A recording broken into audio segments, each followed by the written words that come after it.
अभी आप प्रेमानंद महाराज जो सत्संग सुनने जा रहे हो तो सत्संग को पूरा जरूर सुनिएगा और एक भी पॉइंट को उनको बिल्कुल स्किप मत कीजिएगा और पूरा जरूर सुनिए सत्संग को। चलिए सत्संग शुरू करते हैं। भगवान श्री कृष्ण की घुंघराली अलकावली, गऊओं के खुरों से उड़ उड़ करके रज, माथे पर अलकावली पर, सिर पर मोर पंख का मुकुट और केश पास में सुंदर जंगली पुष्प सखाओं ने गूथे, नेत्रों में मधुर चितवन, मुख पर मनोहर मुस्कान और मधुर मधुर मुरली बजाते हुए ग्वाल बालों के साथ ब्रज में प्रवेश कर रहे हैं। गोपियां भाग करके मार्ग में खड़ी हो जाती, दिन भर इंतजार करती, शाम के जब देखती कि नेत्रों को जीवन दान देने वाले श्री कृष्ण आ रहे हैं। गोपियों ने अपने नेत्र रूपी भ्रमरों से भगवान के मुखारविंद का मकरंद रस पान करके दिन भर के विरह की जलन शांत की। भगवान ने भी उनकी तरफ प्रेम भरी चितवन से उनको सुख प्रदान किया। यशोदा मैया रोहिणी जी का हृदय वात्सल्य स्नेह से उमड़ रहा था। उन्होंने बलराम जी और भगवान श्याम सुंदर के घर पहुंचते ही इच्छा अनुसार उनको स्नान कराया, वस्त्र पहनाया, फिर खिलाया पिलाया। दोनों भाइयों ने माताओं का परोसा हुआ स्वादिष्ट अन्न भोजन किया। इसके बाद बड़े लाड़ प्यार से दुलार करके यशोदा और रोहिणी जी ने उन्हें सुंदर सैया पर सुलाया। भगवान श्री कृष्ण इस प्रकार वृंदावन में अनेकों लीलाएं करते। एक दिन अपने सखा ग्वाल बालों के साथ यमुना तट पर गए। उस दिन बलराम जी साथ नहीं गए थे। जब कोई विशेष लीला करनी होती थी तो बलराम जी को किसी न किसी बहाने से भगवान रोक देते थे। और दूसरी बात, ये भैया जी हैं, कद्रू के बड़े पुत्र हैं अनंत शेष भगवान, और उनके पुत्रों में है ये कालिया नाग भी। तो उस दिन बलराम जी को साथ नहीं लाए। जेठ महीना, गर्मी बहुत, अब अत्यंत प्यासे हो गए सब बछड़े गौएं सखा, और किसी को ध्यान नहीं रहा। काली दह में सबने पानी पिया, बछड़ों ने, सखाओं ने, गौएं गोपों ने, पीते ही सब मर गए। इतना जहरीला सांप था कि वो कुंड का कुंड पूरा यमुना जी का जहरीला था। यही अपने घर की बात है, काली दह। भगवान ने देखा कि ये तो बहुत गलत हो गया, हमारे सब परिकर तो पधार गए। कितनी बार पधार गए। हां, देखो आगासुर में, बकासुर में भगवान श्री कृष्ण चंद्रजू ने अपनी अमृत बरसाने वाली दृष्टि से तत्काल जीवित कर दिया। किसी को ऐसा अनुभव ही नहीं हुआ कि हम मर गए थे। सबको चेतना आई, आश्चर्यचकित होकर एक दूसरे को देख रहे, पर ऐसा नहीं पता कि श्री कृष्ण चंद्रजू की अमृत दृष्टि से हम जीवित हुए हैं। हम लोग तो विषैला जल पी जाने के कारण मर चुके थे। भगवान श्री कृष्ण चंद्रजू ने हमें जिला। भगवान की ऐसी लीला है, वो जनाना ना चाहे तो कोई जान नहीं सकता है। भगवान ने देखा कि ये महाविषधर कालिया यमुना जी के हमारे लीला स्थली को ये तो बहुत अशुद्ध कर दिया है। अब ना कोई आचमन कर सकता है। इतना जहरीला जल था कि ऊपर से कोई पक्षी उड़े तो उसकी भाप से मरकर उसी में गिर पड़े। ब्रह्मन भगवान श्री कृष्ण ने यमुना जी के अगाध जल में किस प्रकार सर्प का दमन किया, और कालिया नाग जलचर जीव तो था नहीं। ऐसी दशा में अनेक युगों तक यहां वृंदावन में काली दह में क्यों रहा। ब्रह्म स्वरूप महात्मन भगवान अनंत हैं, वे अपनी लीला प्रकट करके स्वच्छंद विहार करते हैं। गोपाल रूप से उन्होंने जो उदार लीला की वो अमृत स्वरूप है, उसका श्रवण करके बहुत सुख मिलता है। आप कृपा करके ये रहस्य वर्णन करें, यहां वृंदावन में क्यों रह रहा था ये कालिया। और कालिया कोई सांप, कोई जलचर जीव तो है नहीं, बराबर जल में ही क्यों रह रहा था। तो श्री सुखदेव जी ने कहा, परीक्षित, यमुना जी में ये विशाल कुंड है। इस विशाल कुंड में कालिया ने अपना निवास स्थान बनाया। इतना विषधारी था कि काली दह का पूरा जल ऐसे उबाल मारता था, खौलता रहता था। यहां तक कि उसके ऊपर उड़ने वाले आकाश में जो पक्षी हैं वो भी झुलस कर गिर के मर जाया करते थे। और उसके विषैले जल की नन्ही नन्ही बूंदें जब वायु ले जाती तो वृक्ष भस्म हो जाते आसपास के। ऐसा जहरीला सांप, एक छोटी बूंद भी जहां पड़ जाए वहां आग लग जाए, ऐसा जहरीला। पशु पक्षी लता वृक्ष सब नष्ट हो रहे थे आसपास के। भगवान ने कहा है मेरी लीला विहार स्थली, इस दुष्ट का तो दमन करना ही पड़ेगा। जब उन्होंने देखा कि सांप का विष का वेग बड़ा प्रचंड भयंकर है, विष ही इसका महान बल है, और मेरी विहार स्थली यमुना जी दूषित हो गई है, तो भगवान श्री कृष्ण ने खेल रचा। आओ भाई सब कंदुक लीला खेलते हैं। और श्री दामा का कंदुक था, गेंद था, भगवान ने लिया सीधे घुमा के मारा, काली दह में गिरा। ए कन्हैया हमारा गेंद, जैसे बच्चे अब तो हमें गेंद चाहिए, तुझे गेंद चाहिए ना, मैं भी ला के देता हूं, चुप रहे। और भगवान ने फेंका इसीलिए था कोई बहाना मिले, और कमर में पीतांबर बांधी और संकल्प बनाया, एक कालिया अब भागना पड़ेगा तुझे, और ताल ठोकी और कूद गए जल पे। भयंकर विष, विष जल क्या विष एकदम। और भगवान के कूदने से जल और हिलोने मांगने लगा। 400 हाथ तक जल छिटका, जब अचिंत महाशक्ति भगवान ताल ठोक करके कूदे, और मतवाले गजरात की तरह डूबते हुए मथते जाते थे जल को। भगवान की भुजाओं की टक्कर से बहुत जल में शब्द हो रहा था, सो रहा था कालिया काली दह में। आंख से सुनने वाले काली नाग ने वो आवाज सुनी, कौन आ गया इतना बलवान की जीवित मेरे दह में घुसाया। सहन नहीं हुआ, वो चिढ़ करके सामने देखा एक नीलमणि श्याम सुंदर सलोना बालक, वर्षाकालीन मेघ के समान अत्यंत सुकुमार, इतना सुंदर कि थोड़ी देर तो कालिया पहले दर्शन ही करता रहा। वक्षास्थल पर सुनहरी रेखा, पीतांबर धारण किए हुए, मंद मंद मुस्कुराकर भुजाओं से जल को ऐसे मार रहे। कालिया ऊपर से लेके चरण तक दर्शन किया। चरण मानो कमल की पराग की गादी हो नीचे के, इतना आकर्षक रूप की काफी देर तो वो रूप ही दर्शन करता रहा। फिर देखा ये मुझसे तनिक भी भयभीत नहीं हो रहा, मौज से मेरे विषैले जल में खेल रहा। तब उसको क्रोध आ गया और उसने सांप का बल पहले वो बंधन में बांधता है, भगवान को बंधन में बांधा और डसा मर्म स्थानों में। उसके सैकड़ों फण थे। भगवान श्री कृष्ण को नागपाश में बांध करके और अपने फण से डसा। अब तो ग्वाल बाल सब मूर्छित हो रहे हैं, क्योंकि इन ब्रजवासियों ने शरीर सुहृद धन संपत्ति स्त्री पुत्र भोग कामनाएं ये सब त्याग कर भगवान श्री कृष्ण को ही अपना मानते हैं। इसलिए ब्रजवासी सर्वश्रेष्ठ है। गाय बैल बछिया बछड़े सब दुख से डकराने लगे। श्री कृष्ण की ओर टकटकी बांधे हुए सब देख रहे हैं, सबका प्राण व्याकुल। इधर ब्रज में बड़े उत्पात शुरू हो गए। अब शकुन देखकर नंद बाबा ने कहा कि बलराम तुम आज यहाँ क्यों हो? श्री कृष्ण के जरूर कोई घटना घट गई, जरूर घटना घट गई। बड़े भय से व्याकुल हो गए। भगवान के प्रभाव को तो जानते नहीं, वात्सल्य भाव है। बस ये अपशकुन देखकर लगा कि आज तो किसी दैत्य ने श्री कृष्ण का जरूर अहित कर दिया। भय से व्याकुल हो गए, क्योंकि इन सबके प्राण मन सर्वस्व श्री कृष्ण ही थे। भागे ब्रजवासी, नंद बाबा, उपनंद, समस्त ब्रज गोपियां, बूढ़े बच्चे जवान सब। इतने में भागते हुए एक सखा ने आके बताया, गजब हो गया, कन्हैया काली दह में कूद गया और सांप ने जकड़ लिया।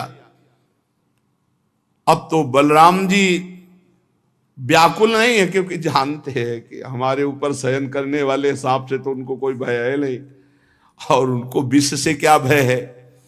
ब्रजवासियों को इतना आतुर देखकर हंसते हुए कहा, तुम धैर्य रखो, श्री कृष्ण कोई ऐसे बालक नहीं है, हम जानते हैं अपने भाई के प्रभाव को, तुम धैर्य रखो। लेकिन ब्रजवासी प्यार जो प्रभु से ही केवल किए हुए हैं, सब यमुना के समीप पहुंच गए, सब देख रहे। बाबा मैया तो कूदने ही वाले थे, बलराम जी ने जबरदस्ती बाबा को रोका, और युवतियों ने, ब्रज युवतियों ने, मैया तो भारी व्याकुल। जब दूर से देखा कि कन्हैया नाग पास में बंधे हुए, तो मैया तो बेहोश हो गई कुंड के समीप ही। नंद बाबा भी मूर्छित जैसे हो गए। भगवान मुस्कान भरी चितवन से इशारा कर रहे, सब शांत शांत शांत। लेकिन हर ब्रजवासी को, मेरे प्राण प्रिय श्याम सुंदर को सांप ने डस लिया, सांप ने कस लिया, मेरे तो प्राण वल्लभ जीवन सर्वस्व है। जब यशोदा मैया को होश आता है, कूदने के लिए दौड़ती, फिर ब्रज युवतियां गोपियां पकड़ लेती है, अश्रुधारा, शरीर चेतनाहीन। फिर ब्रज गोपियां कहती हैं कि सुनो, 6वें दिन पूतना को मारा था, आप बल तो याद करो, आपके लाला का कोई ऐसा बल नहीं कि सांप मार डालेगा।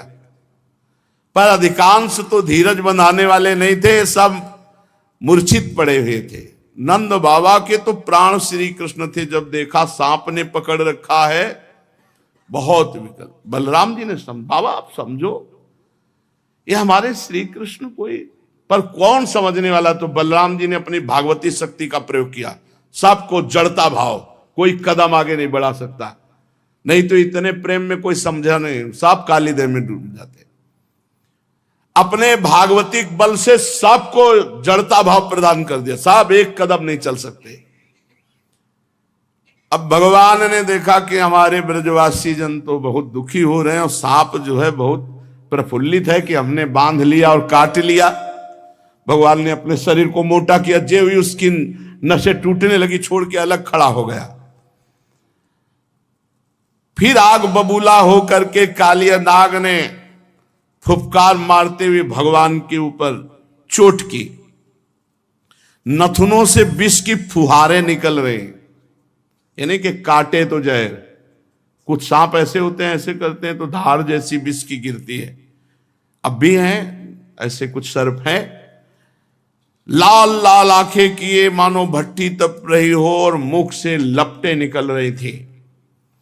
काली नाग अपनी दोहरी जीभ लपलपा करके दोनों ओंठों के किनारों को चाटता हुआ, विष उगलता हुआ भगवान के ऊपर प्रहार करता। और जैसे भगवान श्री हरि के वाहन गरुण जी सांपों से खेलते हैं, ऐसे श्री कृष्णचंद्र जो खेल रहे, पैतरा बदलते वो प्रहार करता, अपने को बचाते। और ऐसे पैतरा बदलते कि हर बार उसके फड़ों पे भगवान थाप का प्रहार करते। अब उसका बल क्षीण होता गया। भगवान ने मारी थाप और छलांग लगाई और चढ़ गए फड़ों पर।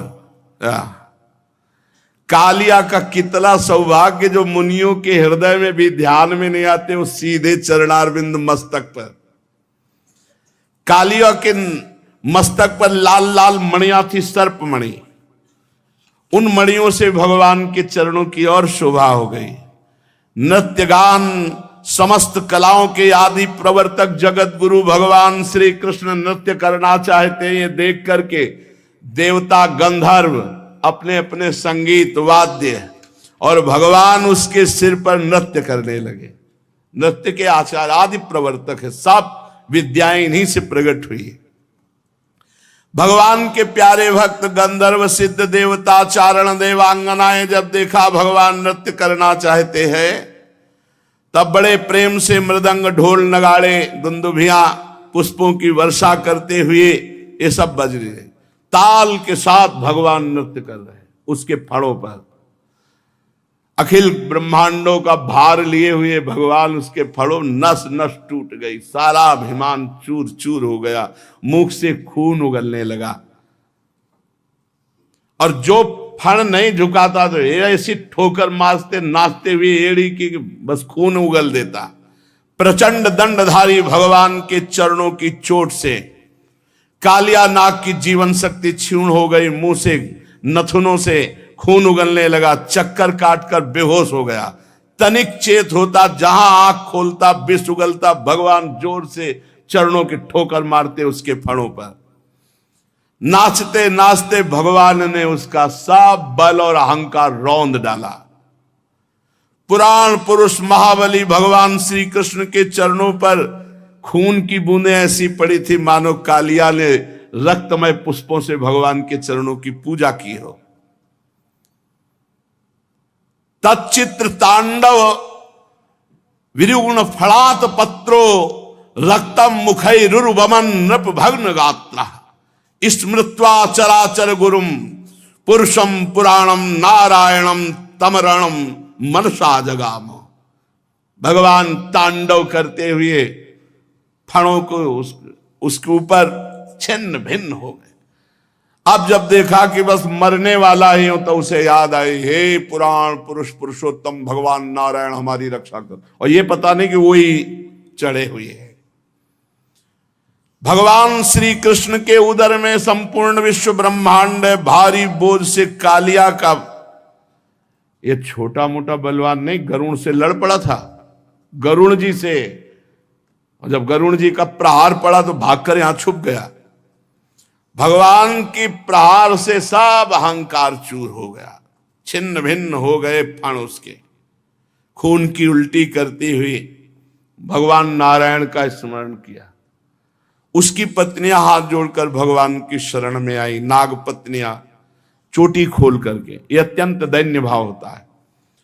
और बड़ी घबराहट और पृथ्वी पर लौटकर साष्टांग प्रणाम किया। पृथ्वी पर लौट गई, हाथ जोड़कर प्रणाम किया और भगवान श्री कृष्ण से अपने अपराधी पति को मुक्त कराने के लिए वो स्तुति करने लगी। नाग पत्नियों ने कहा, न्यायो हि दंडः कृत किल विशेषमिस् तवावतारः खल निग्रहाय रिपोः श्रुतानामपि तुल्य दृष्टिर् धत्से दमं फलमेवानुशंसन अनुग्रहोऽयं भवतः कृतो हि नो दंडो असतां ते खलु कल्मषापः यद्दंड सूकत्व ममुष्य देहिनः क्रोधोपि तेनो ग्रहेव सम्मतः। प्रभु, मुझे पता चल गया आप अवतारी पुरुष हैं। उनकी पत्नियां कह रही, क्योंकि मेरे पति को इस दुर्दशा में पहुंचा देना किसी पुरुष की ताकत नहीं। ये परम पुरुष पुरुषोत्तम भगवान आपका अवतार हुआ। मैं अब जान गई, तो आपका अवतार दुष्टों को दंड देने के लिए हुआ है। और ये अपराधी था, प्रभु आपने दंड दे दिया, उचित है। प्रभु आपकी दृष्टि में शत्रु और पुत्र का कोई भेदभाव नहीं, इसलिए आप जो किसी को दंड देते हो वो उसके पापों का प्रायश्चित कराने और उसका परम कल्याण करने के लिए। हम लोगों पर बड़ा अनुग्रह किया जो आपने दंड दिया। यह है भक्ति। यह तो आपका कृपा प्रसाद है, क्योंकि आप जो दुष्टों को दंड देते हैं उससे उनके सारे पाप नष्ट हो जाते हैं। यह अपराधी है, इसमें तो कोई संशय नहीं प्रभु, क्योंकि अपराधी ना होता तो ये सर्प योनि को ही न प्राप्त होता। अपराधी तो है ही, इसलिए हम सच्चे हृदय से आपसे प्रार्थना करते हैं कि आप अपने क्रोध का त्याग करके अनुग्रह कीजिए। यद्यपि आपका क्रोध भी अनुग्रह ही है। प्रभु, जरूर जरूर इस सर्प ने पूर्व जन्म में मान रहित होकर कोई बहुत बड़ी साधना आपकी की है। क्योंकि आपके चरणारविंद सीधे उसके माथे पे पड़ रहे, इससे बड़े और कौन तपस्वी हो सकता है। ये सब जीवों पर दया करते हुए कोई बहुत बड़ा भजन किया, धर्म किया, तभी तो आप संतुष्ट हुए हैं। आप सबके जीवन स्वरूप आप इसके माथे पे नृत्य कर रहे हैं, इससे बड़ा सौभाग्य क्या होगा। भगवान, हम समझ नहीं पा रहे कि हम जैसों की कौन सी साधना हो सकती है और कौन सी साधना का फल हो सकता है कि आपकी चरण धूलि का स्पर्श पाने के लिए बड़े बड़े तपस्वी लालायित रहते हो, आपके चरणों को प्राप्त किया। कितनी चरण रज दुर्लभ है कि स्वयं अर्धांगिनी लक्ष्मी जी भी बहुत दिनों तक समस्त भोगों का त्याग कर नियमों का पालन करते हुए तपस्या की। प्रभु, जो आपके भक्त है, चरण अनुरागी हैं, वो न नाक पृष्ठम न च सार्वभौमम न पारमेष्ठ्यम न रसाधिपत्यम न योग सिद्धि रपुनर्भवम वा वांछन्ति यत्पादरजः प्रपन्नाः तदेश नाथाप दुरापमन्यैस्तमोजनिः क्रोधवशोऽप्यहीशः संसार चक्रे भ्रमतः शरीरिणो यदिच्छतः स्यात् विभवः समक्षः। नमस्तुभ्यं भगवते पुरुषाय महात्मने भूतावासाय भूताय पराय परमात्मने ज्ञान विज्ञान निधये ब्रह्मणे अनंत शक्तये अगुणाया विकाराय नमस्ते प्राकृताय च कालाय कालनाभाय कालावयव साक्षिणे विश्वाय तदुपदृष्टे तत्कर्ते विश्वहेतवे।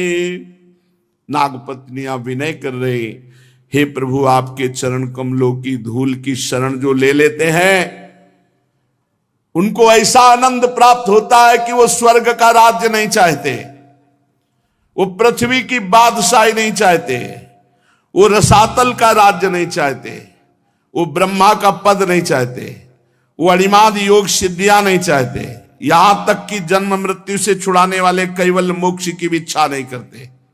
स्वामी, ये नागराज तमोगुणी योनि में उत्पन्न हुआ है, अत्यंत क्रोधी है, फिर भी इसको आपकी परम पवित्र चरण रज प्राप्त हुई, जो दूसरों के लिए सर्वथा दुर्लभ है, जिसको प्राप्त करने की इच्छा मात्र से संसार चक्र में पड़े हुए जीव को संसार के वैभव संपत्ति की तो बात ही क्या, मोक्ष की भी प्राप्ति हो जाती है। प्रभु, हम आपको प्रणाम करते हैं। आप अनंत एवं अचिंत ईश्वर के नित्य निधि हैं। आप सबके अंतःकरण में विराजमान होने पर भी अनंत हैं। आप समस्त प्राणी और पदार्थों के आश्रय, सब पदार्थों के रूप में विद्यमान हैं। आप प्रकट से परे स्वयं परमात्मा हैं। हम आपको नमस्कार करते हैं। आप प्रभु सब प्रकार के ज्ञान के अनुभवों के खजाने हैं। आपकी महिमा अपार अनंत शक्ति है। आपका स्वरूप अपराकृत दिव्य चिदानंदमय है। प्राकृत गुणों एवं विकारों का आप कभी स्पर्श ही नहीं करते। आप ही ब्रह्म हैं। हे ब्रह्म स्वरूप श्री कृष्ण, हम आपको नमस्कार कर रहे हैं। आप प्रकृति में क्षोभ उत्पन्न करने वाले काल हैं, काल शक्ति के आश्रय हैं, काल के क्षण कल्पादि समस्त अवयवों के साक्षी हैं। आप विश्व रूप होते हुए इस विश्व से अलग भी हैं, दृष्टा भी हैं। आप इस विश्व को बनाने वाले निमित्त कारण हैं और आप इस विश्व के रूप में बनने वाले उपादान कारण भी है। विश्व बनाने वाले आप और विश्व के रूप में बनने वाले आप। प्रभु, आप पंचभूत, उनकी तन्मात्रा, इंद्रियां, प्राण, मन, बुद्धि, सबका खजाना चित्ते आप हैं। नमो अनंताय सूक्ष्माय कूटस्थाय विपश्चिते नानावादानुरोधाय वाच्यवाचक शक्तये नमः प्रमाण मूलाय कवये शास्त्र योनये प्रवृत्ताय निवृत्ताय निगमाय नमो नमः। नमः कृष्णाय रामाय वासुदेव सुताय च वसुदेव सुताय च प्रद्युम्नाया निरुद्धाय शाश्वतां पतये नमः। नमो गुण प्रदीपाय गुणात्मच्छादनाय च गुणवृत्त्युपलक्ष्याय गुणदृष्टेष्व संविदे। और भी बड़ी स्तुति है, शेष चर्चा आगे। भगवान की महिमा का गान करते हुए नाग पत्नियों ने भगवान से प्रार्थना की कि हमारे पति को क्षमा कर दिए।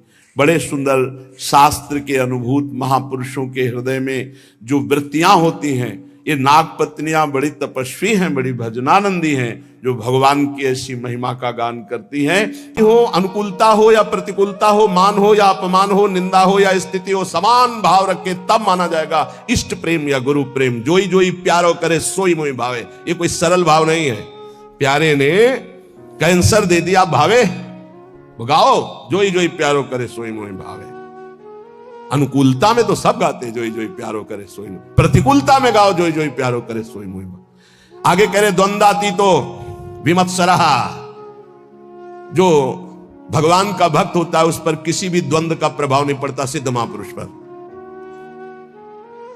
पूज्यपाद श्री उड़िया बाबा जी महाराज प्रभुदत्त ब्रह्मचारी जी ने बहुत बड़ा संत संगोष्ठी रखी थी, जिसमें हरि बाबा और उड़िया बाबा भी पधारे थे। तो उस समय एक सन्यासी महान भारत में यश प्राप्त किए हुए थे, उनके गुरुजन सिद्ध महापुरुषों की स्वाभाविक यश कीर्ति होती रहती है, तो उससे जो भगवत तत्व के ज्ञान होना और भगवत तत्व का बोध होना, इसमें अंतर होता है। तो भगवत तत्व के ज्ञानी थे वो, पर भगवत तत्व बोध संपन्न महापुरुष तो उड़िया बाबा थे। उन्होंने बस समस्या इतनी थी कि हरि बाबा जब घंटा बजाते थे तो सबसे पहले ओ नाद करवाते। तो इसका विरोध हुआ कि ये केवल अमुक ही बोल सकते हैं, हर वर्ण के नहीं बोल सकते हैं। तो उड़िया बाबा से कहा गया कि आप वहां बैठे, आप इसका विरोध क्यों नहीं करते? उड़िया बाबा ने कहा हरि स्वयं हरि हैं, हरि बाबा स्वयं हरि हैं, वो जो कुछ करते हैं सब परम धर्म है, हम उनका विरोध नहीं कर सकते। इसी बात को लेकर के बाबा की बहुत निंदा की भरी सभा में बाबा बैठे थे, पद्मासन लगाए। बाबा के बड़े बड़े व्याकरणाचार्य, बड़े बड़े ब्रह्मबोध संपन्न महापुरुष संग में रहते थे उड़िया बाबा के। वो खड़े हो गए बड़े ज्ञानी जन और कहा कि बाबा की तरफ देख के, बाबा सबको बैठा ले और बैठे रहे आधा घंटे। खूब वो माइक मिल गया था तो खूब फराटेदार श्लोक और बार बार उड़िया बाबा का नाम ले लेकर उड़िया बाबा की निंदा, और कोई निंदा के चांस नहीं थे इसी विवाद पर। सन्यासी होकर के ऐसा विरोध नहीं करते, ऐसा ऐसा ऐसा। बाबा जब संपन्न हो गई निंदा तो उठे और अपनी कुटिया में आ गए। सब शिष्य जन जो और मित्र जन जितने थे सब, बाबा आपने रोक क्यों दिया, उनके तो हम मुख बंद कर देते, ऐसी नहीं। बोले देखो यही सत्संग सुना तुमने, यही आज तक हमारे संग का फल रहा कि तुम उनका मुख बंद कर। देखो वो जो निंदा कर रहे हैं सही कर रहे हैं। शरीर धर्म को लेकर के अगर निंदा कर रहे हैं तो बहुत सही बोल रहे हैं, और आत्मस्वरूप को लेकर कह रहे हैं तो जो वो आत्मा है वही आत्मा है, अभेद है, वो अपने आप की अपनी निंदा कर रहे हैं तो हमें क्या परेशानी है, क्योंकि आत्म तत्व तो एक है। और शरीर की निंदा तो शास्त्र करते हैं, हम करते हैं, वो भी कर रहे हैं, क्या परेशानी है? कोई समस्या, कोई क्षोभ नहीं निंदा का। द्वंद्वाती तो ये तो सिद्ध पुरुष के लक्षण होते, साधक को ऐसा ही होना चाहिए। अगर हमारी कोई निंदा करता है तो हमको बिल्कुल ऐसे रहना है जैसे कोई हमारी प्रशंसा करे तो हम कैसे रहते हैं। प्रशंसा में हम तटस्थ रहते हैं, हृदय में हर्ष नहीं होने देते। तो निंदा में हमें तटस्थ रहना, हृदय में शोक नहीं होने देना। ये द्वंद्व है, निंदा और स्तुति। ऐसे ही मान अपमान में, ऐसे ही अनुकूलता प्रतिकूलता में, ऐसे ही सुख दुख आदि में, तो ऐसे ही जन्म मृत्यु में आप द्वंद्वातीत अवस्था को प्राप्त हो जाएंगे। ना आपको मृत्यु का भय होगा, ना जन्म का भय होगा, क्योंकि आप जीवन मुक्त हो जाएंगे। भक्त द्वंद्वातीत होता है। और विमत्सरा, ये बहुत बड़ा दोष है। ये दोष बहुत बड़ा है। इसे कहते हैं ईर्ष्या। मत्सरति, मेरे से आगे निकला। ईर्ष्या बहुत बहुत बुरी है। ये बहुत बड़ी जगह से होती है। छोटे मोटे को तो समझ में नहीं आती कि मेरे अंदर ईर्ष्या है। बड़े बड़े में ईर्ष्या होती है। जब अपने से अधिक किसी की प्रशंसा या सुख देखकर जलन जो होती है, उसे कहते हैं मत्सरता, ईर्ष्या। अगर ईर्ष्या का किंचित मात्र भाव है तो चाहे जितना इष्ट कृपा करे, गुरु कृपा करे, वो जलेगा, कुछ उस पर फर्क नहीं पड़ेगा। बहुत विचित्र है ये ईर्ष्या। विमत्सरहा, मत्सरता रहित होना चाहिए साधक को। सिद्ध पुरुष में ईर्ष्या नहीं होती। ईर्ष्या इतना दोष सूक्ष्म है। कंचन तजना सहज है, सहज तिया का नेव, मान बड़ाई ईर्ष्या दुर्लभ तजनाए। दुर्लभ है जो कंचन कामनी पर विजय प्राप्त किए हुए, वो भी ईर्ष्या पर। बहुत विचित्र है, बहुत विचित्र। किसी की भी बड़ाई सुनकर उनकी निंदा करना शुरू कर देना, ये ईर्ष्या करवाती है। हाँ सब ठीक है भैया, ऐसे निंदा कर देना। हृदय में उनके प्रति जलन होना। थोड़ी भी ईर्ष्या यदि हृदय में है तो भगवत प्राप्ति या भगवत प्रेम नहीं होने देगी। इसको मिटा दो। जिसके प्रति ईर्ष्या, उसके चरण वंदना करो, उसको हाथ जोड़ो, उसको और प्यार करो, जिससे ईर्ष्या तुम्हारे हृदय में उसके प्रति ना होने पावे। ये अपनी कोशिश से होगा, दूसरे की कृपा से नहीं। आप ये मत समझे इसमें। ये ईर्ष्या सबसे बड़ा सूक्ष्म दोष है, और ये बड़े बड़े साधकों और संतों में भी जागृत हो जाए यदि सावधान न रहे तो। ये बहुत बड़ा दोष। इसीलिए लिखा कंचन तजना सहज है, सहज तिया का ने, मान बड़ाई ईर्ष्या दुर्लभ तजनाए। ईर्ष्या से बहुत बड़ी हानि हो जाती है, बहुत बड़ा अपराध बन जाता है। इसमें निंदा आदि दोष, बहुत गलती हो जाती है, बहुत बड़ी गलती हो। इष्ट छूट जाएंगे, गुरु छूट जाएंगे, ईर्ष्या नहीं छूटेगी। मतलब बहुत ही ये सूक्ष्म विषय ईर्ष्या। मत्सरति, मेरे से आगे निकला जा रहा है। ये ईर्ष्या बहुत मत्सर। विमत्सरहा, भक्त विमत्सर होता है। चाहे जितना आपस में प्रेम हो, ईर्ष्या जागृत हो जाए तो एकता, मित्रता, भाव, श्रद्धा सब नष्ट कर देगी। चाहे जितना प्रेम, ईर्ष्या जागृत हो जाए तो बहुत दूरी बना देती है ईर्ष्या। वैर और भिन्नता ये पैदा करना इसका काम है। भिन्नता, दूरी बना देना और दुश्मनी पैदा कर देना, ये ईर्ष्या का काम है। साधक इस दोष से बचे। बड़ा भयानक दोष है ईर्ष्या। ये बहुत जल्दी हो जाता है। छोटों में तो कम होता है, बड़ों में ज्यादा होता है। छोटों में छोटे स्तर से होता है, एक दो व्यक्ति। ईर्ष्या बड़ों में बहुत जोर की होती है। सुना है हमने, शब्द सुने, तो उससे लगा कि ये ईर्ष्या बहुत जोर की होती है। किसी की भी बड़ाई हो, फौरन निंदा। हमने सुना है, फौरन निंदा शुरू। हाँ ये तो ठीक है, पर लगा के उड़ गए, निंदा शुरू कर दी। ईर्ष्या बहुत विचित्र है। अपने में गुणाभिमान और दूसरे में दोष दर्शन, ये ईर्ष्या करा देती है। और सारी तपस्या भजन सब खो देता है ईर्ष्यालु। कुछ नहीं रह जाता ईर्ष्यालु के हृदय में। इसलिए भगवान कह रहे हैं विमत्सरा। सिद्ध पुरुष में तो होती नहीं है, और साधक में इसे मिटानी होती। स्वयं से मिटेगी, ये बात ध्यान रखना। लाख उपाय करके देख लिया, नहीं गई। स्वयं से मिट रहे। स्वयं जब तक नहीं मिटाना चाहोगे, ईर्ष्या नहीं मिटेगी। ईर्ष्या जिधर झुक जाए उधर द्वेष पैदा कर दे, लड़ाई झगड़ा पैदा कर दे और नाश शुरू कर देती है ईर्ष्या। बहुत बहुत विचित्र। बहुत गुरु की बढ़ोतरी देखकर शिष्य को ईर्ष्या हो सकती है। ईर्ष्या शिष्य को सूली पे चढ़वा दिया, जहर खवा दिया, मारने का संयोग बना दिया। बहुत से ऐसे उदाहरण पाए गए। ईर्ष्या। भला सदगुरु परब्रह्म, उनकी महिमा को देखकर ईर्ष्या कैसे हो सकती है? हो जाती है।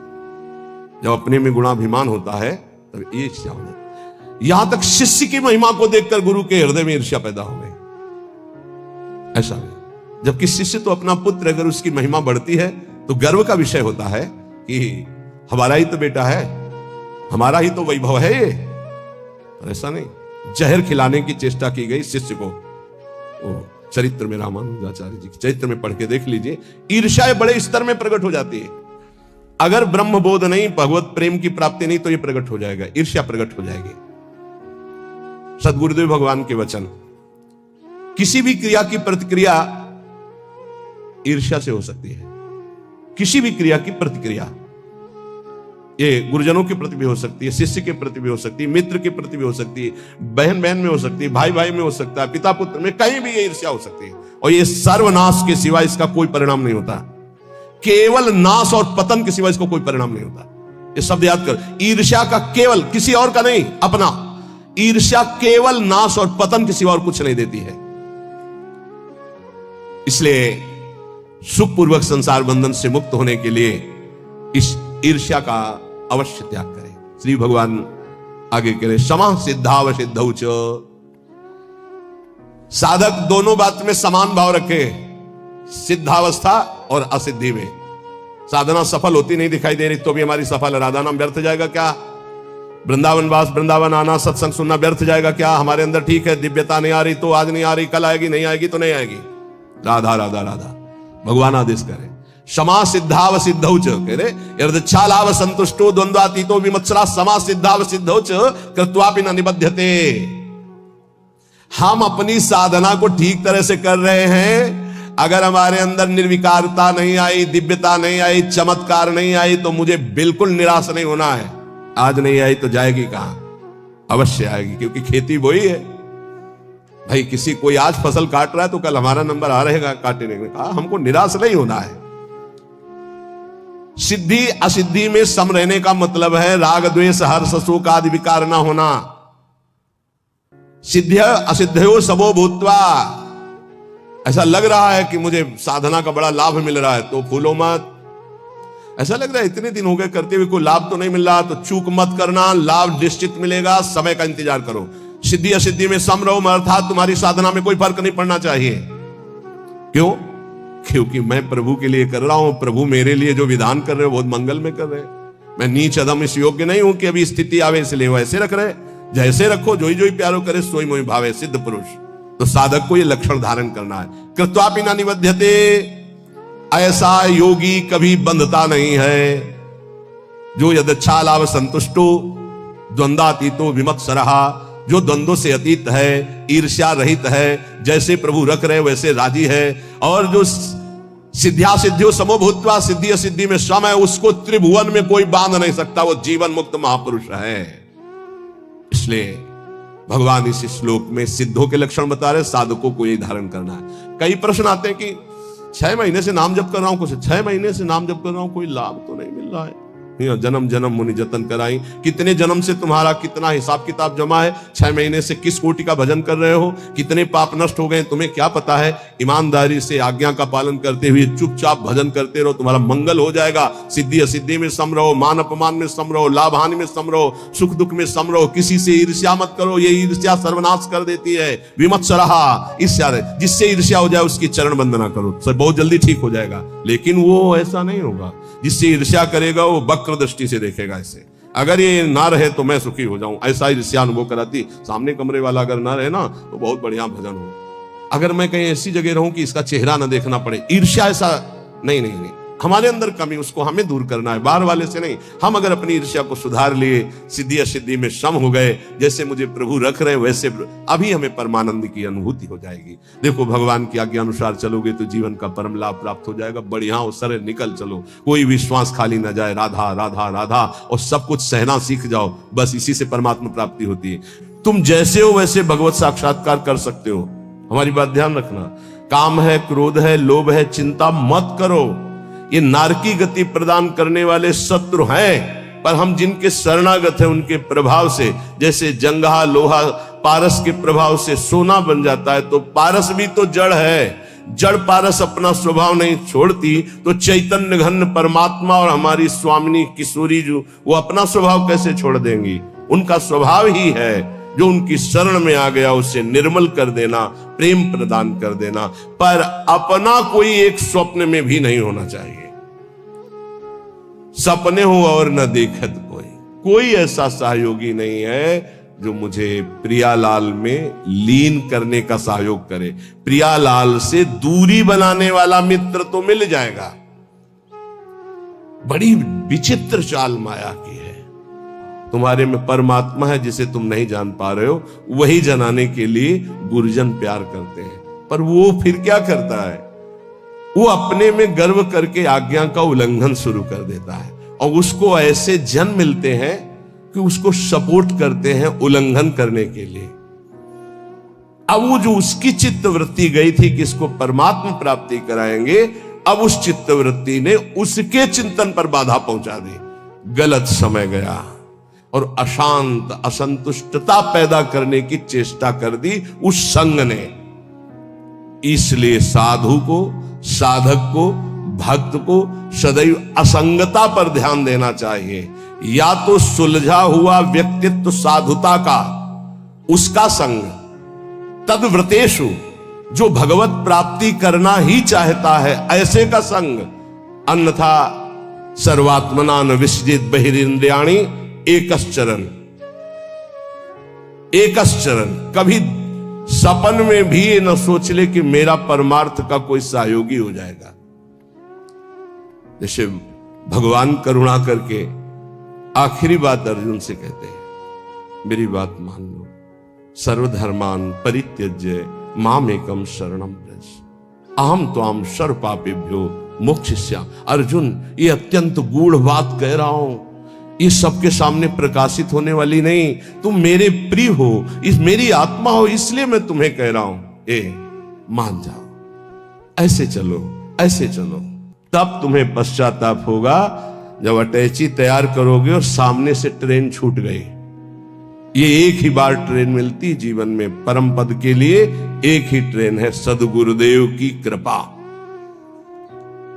जब तुम याद करोगे और तैयारी करोगे तब गाड़ी तुम्हारे सामने से छूट चुकी होगी, फिर केवल पछतावा ही पछतावा रह जाएगा।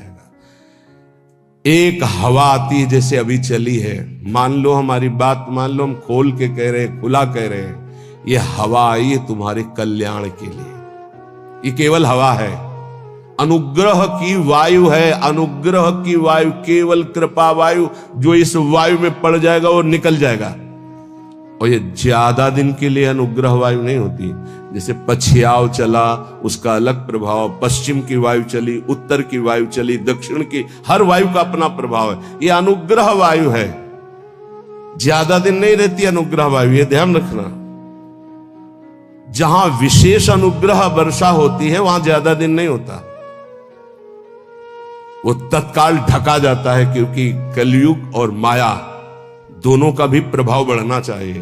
और जब तक अनुग्रह वायु रहेगी तब तक ये बढ़ नहीं सकते, इसलिए उस अनुग्रह वायु को ढका जाता है, या तो कलंक के द्वारा और या तो आयु पूरी करके। जितने बड़े महापुरुष हैं वो कम अवस्था में पधार गए। आद्य गुरु भगवान शंकराचार्य जी, बड़े बड़े महापुरुषों को देखो। आपको स्पष्ट कह रहा हूं, मानो तो मानो, नहीं तो ट्रेन छूटी।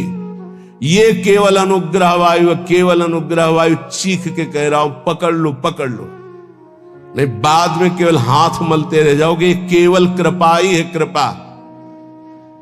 ये शरीर नहीं बोल रहा है, पकड़ लो। ये केवल कृपा है जो तुम्हें भगवत प्राप्ति कराने के लिए। रोज हम एक संकेत दे रहे हैं, अगर पकड़ पा रहे हो।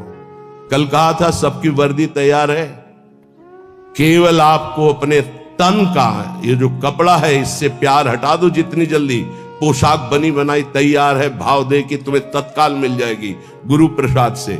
नाम लिख चुका है, पोशाक नप चुकी, बन चुकी है, बस इंतजार तुम्हारे इस शरीर रूपी वस्त्र के राग का त्याग करने का है, और उसकी तैयारी हो रही है। उसकी तैयारी तुम केवल सहयोग कर दो। लेकिन नहीं, ये मलिन मन, ये मलिन इंद्रियां बस इसी शरीर को मैं मानकर भोगों में सुख के लिए, वो इसी से प्यार, इसीलिए बहुत दूर नगरी नजर आ रही नहीं, बहुत नजदीक दिखाई दे रही है। बहुत कम समय के लिए अवसर मिला है, जिसे तुम वर्षों मान रहे हो, ऐसे चले गए, ऐसे चले गए। इसलिए बहुत सावधान होकर जो सत्संग सुन रहे हो, कर लो भगवत प्राप्ति। तैयार केवल तुम्हें होना है भगवत प्राप्ति, तो इष्ट और गुरु कराएंगे।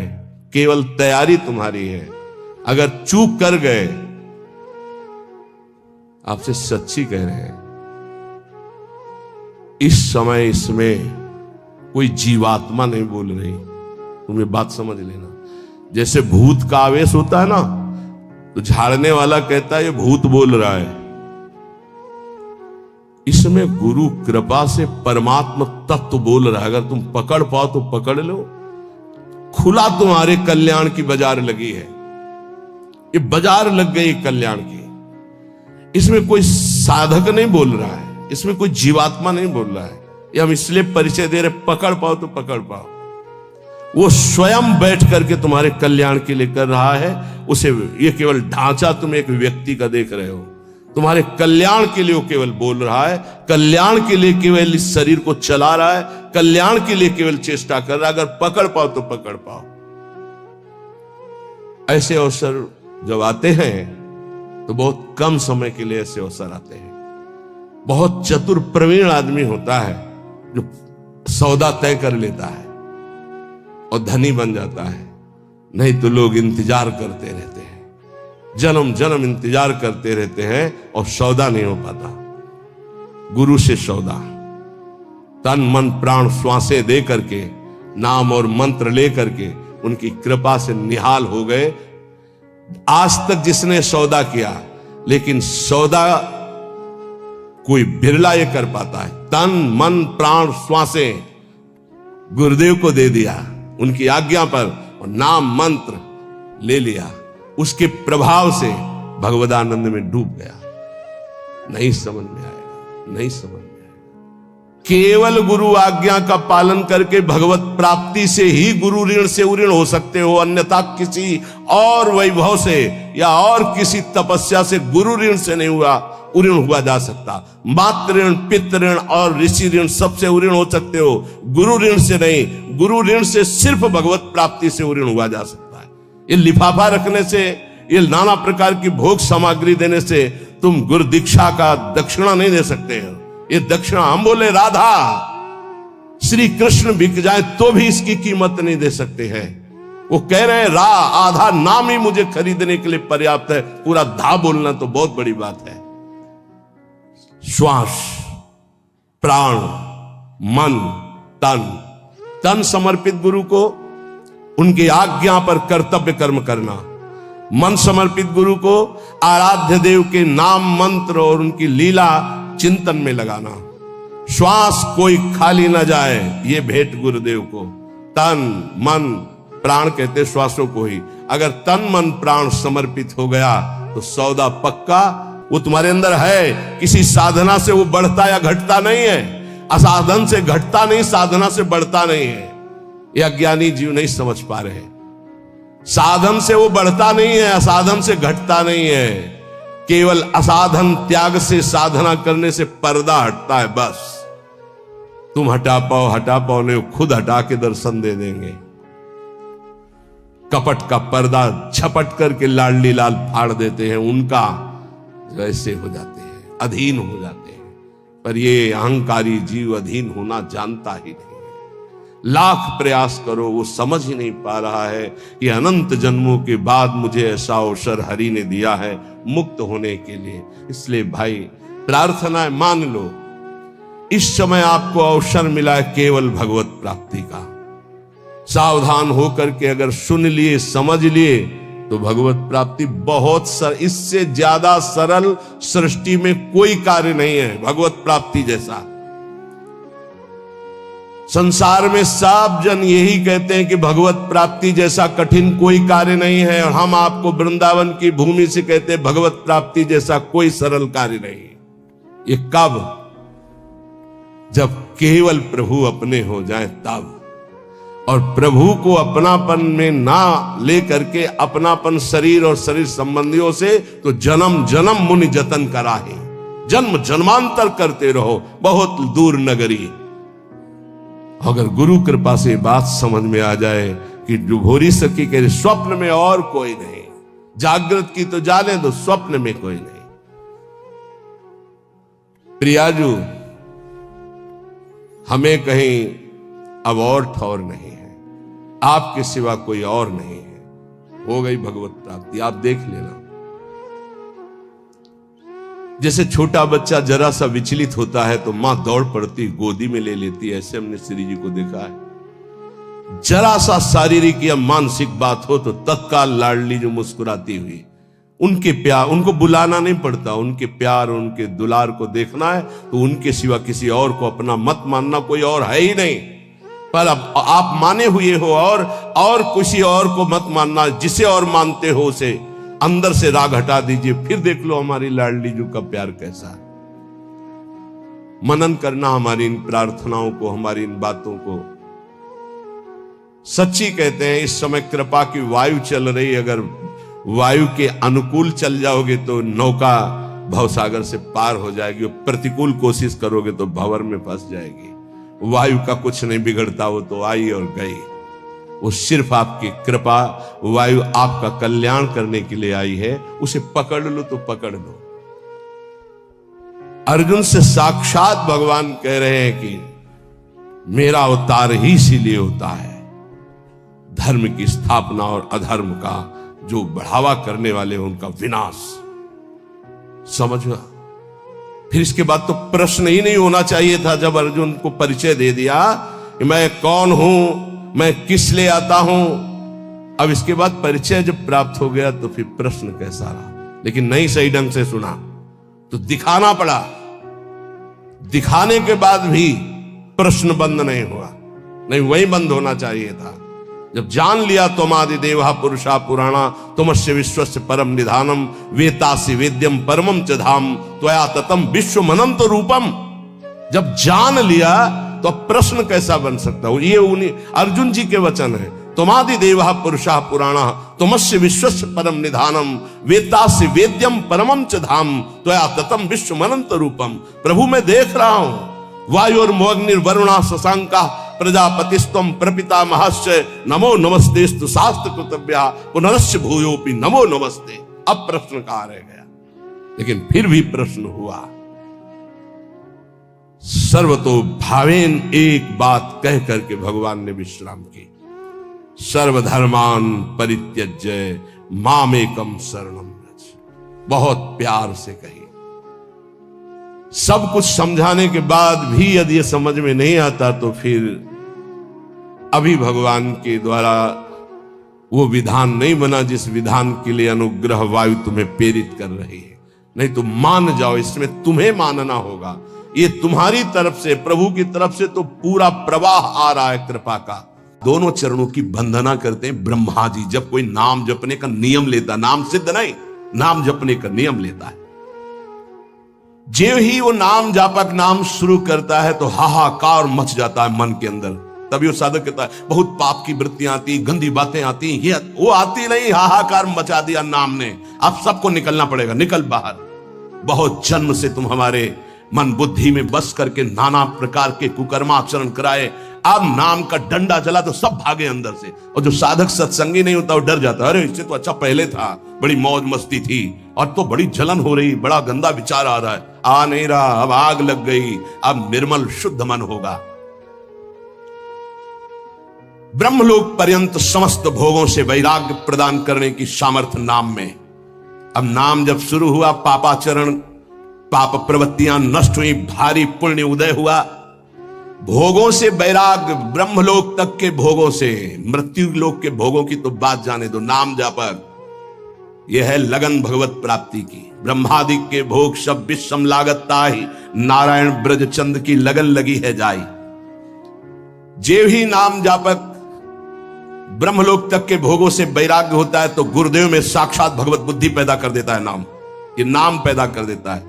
ये बात ये केवल भाव बनाने का विषय नहीं है, स्थिति है।